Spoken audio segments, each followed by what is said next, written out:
اور اکثر میں ادبی اور شعری مثالیں آپ کے سامنے لے آتا ہوں. دیکھیے ایک شاعر کوئی بات کہے اور وہ واقعی اوریجنل پوئٹ ہو، شاعر ہو، متشاعر نہ ہو. متشاعر کسے کہتے ہیں؟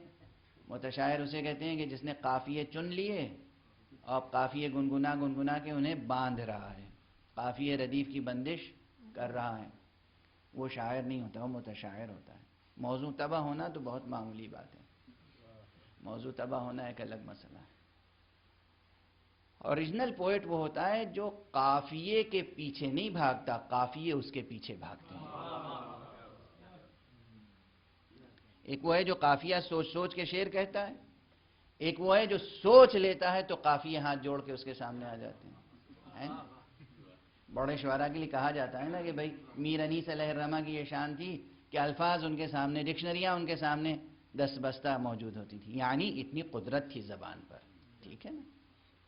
اچھا، ایسا کوئی شاعر جو اوریجنل پوئٹ ہو، جس کے اندر واقعاً کریٹیویٹی ہو، اوریجنل تھاٹس ہوں، واقعاً آرٹسٹ ہو، واقعاً فطرت شناس ہو، ایسا کوئی شاعر ایک مضمون کہتا ہے، اسی کے برابر کا کوئی دوسرا شاعر اس مضمون کو سنتا ہے تو وہ جوں کہ تو نہیں دہراتا، وہ اس مضمون کو ترقی دے کر اس سے آگے بڑھ کر اور بات کہتا ہے.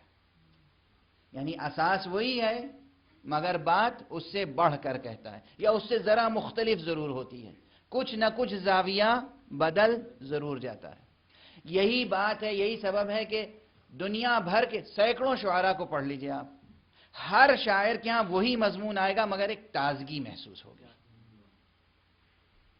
غالب نے بھی وہی بات کہی، میر نے بھی وہی بات کہی، دوسرے شعراء نے بھی وہی بات کہی، اقبال نے وہی بات کہی، انیس نے وہی بات کہی. بات تھوڑی سی تبدیل ہو جاتی ہے، وہ جو تبدیلی ہے وہ لذت میں اور اضافہ کرتی ہے.